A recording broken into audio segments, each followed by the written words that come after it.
We've crossed the southern horizontal of South Africa, going east to west across the arid Nama Karoo, and now we find ourselves here in the Western Cape.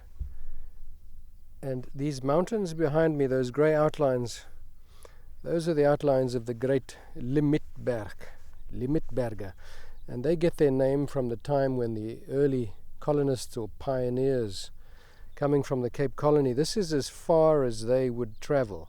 This was the limit of the journey they would make away from the colony. And so these mountains came to be called the Myburgh. And what we're doing here is down in this valley, in the foothills, also limited to this region, to this habitat, a population of very endangered geometric tortoises. And that's what we've come to look for. On our second morning, we start our search for the geometric tortoises. Just a little later, forced to wait for the early morning fog to lift out of the valley and for the sun to begin to warm the earth. Tortoises, like most reptiles, are extremely temperature sensitive and will not forage if it is either too cold or too hot. 2 hours of careful tracking reveal no geometric tortoises, but we are, however, fortunate enough to find a Parrot Beaked Tortoise nestling down in the grass. The background colour pattern of the carapace in females is usually uniformly light to olive brown, whereas the carapace of males like this is more uniformly orange-brown in colour, each shield on the carapace with a thin black edge.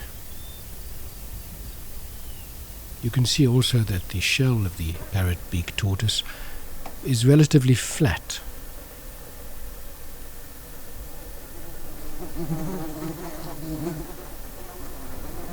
This little one, at about 10 centimeters, is a male and looks fully grown.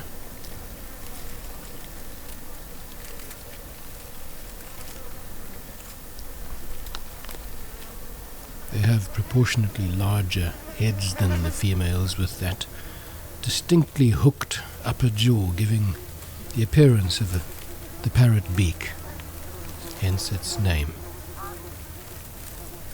Something else about the parrot-beaked tortoise is that it has 4 claws on both front and back feet, unlike other tortoises which have 4 and 5 respectively.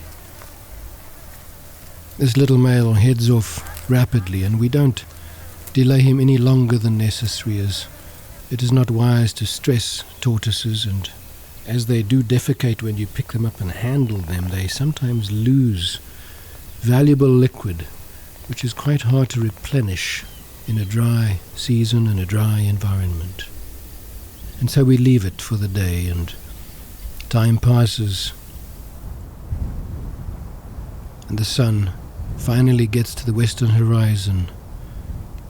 And for me, as always, this beautiful symbiosis between the great sun and the earth and all that lives on this earth is always a reminder with which to finish the day.